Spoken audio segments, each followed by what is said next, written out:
High court کا chief justice ہوتا ہے، سپریم کورٹ کا بھی ہوتا ہے۔ سپریم کورٹ کا چیف جسٹس فیصلہ کرتا ہے، ہائی کورٹ کے چیف جسٹس کو کوئی اختیار نہیں کہ وہ کہے کہ اس نے کیوں یہ کیا۔ ہائی کورٹ کے چیف جسٹس جو ہے وہ فیصلہ کرتا ہے، سیشن کورٹ اس سے نیچے ہوتا ہے۔ سیشن جج یہ نہیں کہتے کہ یہ ہائی کورٹ کے جج نے فیصلہ غلط کیا اور ٹھیک کیا ہو، لیکن یہ اعتراض نہیں کر سکتا۔ سیول جج فیصلہ کرتا ہے، وہ سیشن جج سے چھوٹا ہوتا ہے، تو یہ نہیں کہہ سکتا ہے کہ سیشن جج نے غلط فیصلہ کیا۔ امیر کی مثال گاڑی کی ڈرائیور کی سی، گاڑی ڈرائیور چلاتا ہے، پیچھے سواریوں میں جو سواریاں بیٹھے ہوتے گاڑی میں، مثال کے طور پر فرض کیجئے یہ سارے ڈرائیور بیٹھے پیچھے، لیکن سٹیئرنگ کے جو ڈرائیور سٹیئرنگ چلاتا ہے وہ مالک ہوتا ہے، وہ اختیار مند ہوتا ہے۔ پیچھے سارے ڈرائیور بیٹھے ہیں، لیکن ان کی حیثیت سواری کی سی۔ دوسری مثال، یہاں نماز کے لیے ایک قاری صاحب آگے ہوتا ہے، پیچھے بوڑھے بڑے علماء طلباء سب اکٹھے ہوتے ہیں۔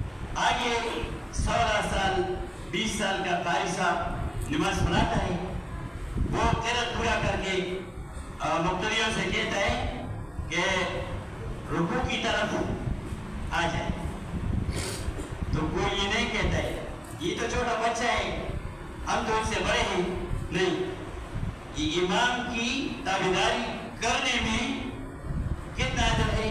25 یا 27 نماز میں کہ آپ اس کی تابعداری کرتے ہیں، وہ جو بھی چھوٹا ہو یا بڑا ہو، عالم ہو یا طالب ہو، لیکن آپ نے امیر بنایا، امام بنایا، پھر اس کی بات ماننی پڑے گی۔ امیر جو گاڑی چلاتے ہیں، ڈرائیور ہوتا ہے، پیچھے سواریاں بیٹھے ہوتے ہیں، فارورڈ سارے ڈرائیور ہوتے ہیں، لیکن ان کی حیثیت سواری کی ہوتی ہے۔ ایک سواری کہتے ہیں ڈرائیور سے کہ استاد ذرا تیز چلائے گاڑی، میں جنازے کے لیے جا رہا ہوں۔ دوسرا کہتے ہیں یار مجھے تو جلدی نہیں، اور ڈرائیور سے کہتا ہے کہ آپ اپنی مرضی سے آرام سے جائیں۔ ایک کہتا ہے استاد ذرا گانے وغیرہ لگائیں، دوسرا کہتا ہے کہ نہ لگائیں، یہ گناہ ہے۔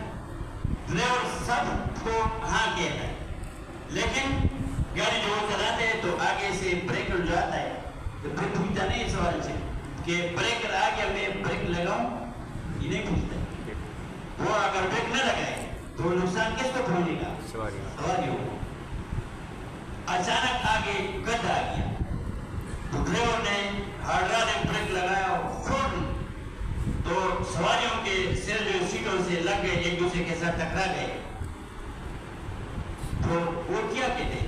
یہ کہتے ہیں کہ یار یہ کیسا ڈرائیور ہے، یہ تو نالائق ڈرائیور ہے، وہ تو آپ کی زندگی بچا رہا ہے، اس کی ڈیوٹی ہے۔ دوسری بات یہ ہے کہ ڈرائیور اس کی ڈیوٹی ہے کہ وہ آگے دیکھتا ہے، جہاں تک اس کا نظر کام کرتا ہے، سواری پیچھے بیٹھی رہتی ہے، وہ کتاب پڑھتا ہے، موبائل دیکھتا ہے، آپس میں گپ سپ لگاتے ہیں، سویا رہتا ہے۔ ڈرائیور کی ڈیوٹی ہوتی ہے، وہ سوتا نہیں ہے، احتیاطاً وہ دوسرا ڈرائیور بھی اپنے پاس تبلیغ کے طور پر رکھتا ہے۔ تو ڈرائیور کی ڈیوٹی، میں نے صوبائی اجلاس میں ابھی جو ہماری جگہ پہ جو اجلاس تھا وہاں بھی مثال میں نے دیا کہ قائد محترم شیخ القرآن سے بھی عالم الغیب نہیں، اس نے وہ جو بات کرتا ہے تو اکثر وہ 8-10 سال کے بعد وہی حالات آتے ہیں، تو وہ عالم الغیب نہیں۔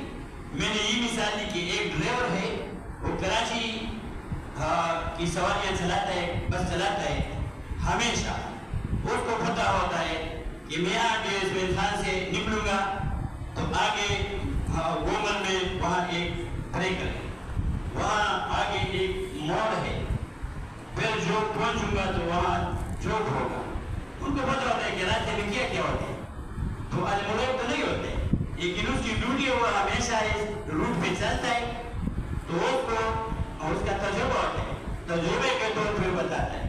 تو امیر محترم کوئی عالم الغیب نہیں ہے، اس کو پتہ ہے وہ اس مسئلے کی شیخ القرآن رحمہ اللہ کی گود میں پیدا ہوئے، ان کی گود میں پھلے پھولے، ان کو پتہ ہے ان کی ڈیوٹی، ان کی زندگی اس میں بسے، وہ دیکھتا ہے تجربے کے طور پہ کہ فلاں جگہ پہ یہ کام ہوگا، یہ ہوگا، تو عالم الغیب نہیں ہوتا ہے، ان کا تجربہ ہوتا ہے۔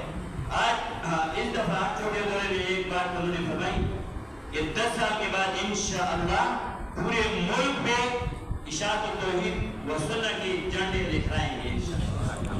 یہ کوئی مشکل بات نہیں. ہم دیکھ رہے ہیں کہ جماعت اشاعت التوحید و سنت کا مسئلہ دنیا کے کونے کونے تک پہنچ گیا.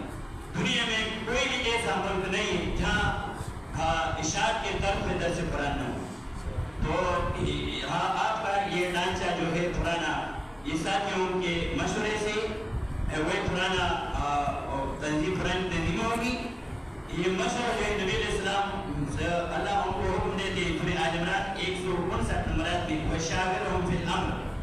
اگر مشورے کی ضرورت ہو تو ساتھیوں سے مشورہ لے کے پھر فرمائے فیضا عظمت فتوکل علی اللہ. ایسا نہیں فرمائے فیضا عظمتم، مشورہ لیا کرو اگر ضرورت ہو، پھر فیضا کرنا فیضا عظمت فتوکل علی اللہ.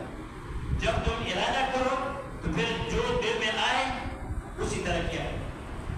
تنظیم امیر چلاتا ہے، گاڑی کا ڈرائیور چلاتا ہے. ڈرائیور کو اگر مشورے کی ضرورت ہو تو پھر سواریوں سے پوچھتے ہیں، باقی وہ ان کو اختیار ہوتا ہے کہ گاڑی کس طرح چلے. یہ مشورہ جو دیا جاتا ہے یہ ممکن نہیں ہوتا ہے. اب ادھر مثال کے طور پر 50-60 اراکین میں رائے ہر ایک کی جدا جدا ہوتی ہے. تو کیا یہ ممکن ہے کہ امیر سب کے رائے پہ عمل کرے؟ اس کی مثال ایسی ایک حکیم ہے، کیونکہ میں حکمت کا بھی تھوڑا کام اپنے لیے کرتا ہوں، مزدوری کے لیے نہیں، نسخے وغیرہ بناتا ہوں 40 سال سے. ایک نسخہ ہے، اس میں 40 اجزاء ہیں، وہ سب مل کے اس سے ایک نسخہ بن جاتا ہے.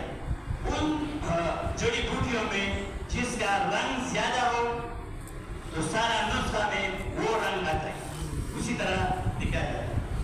اور جس درخت کا، جس بوٹی کا رنگ یہ ذائقہ زیادہ ہو تو وہی ذائقہ نسخے میں آتا ہے. یہ حکیم صاحب بیٹھے ان کو پتہ ہو.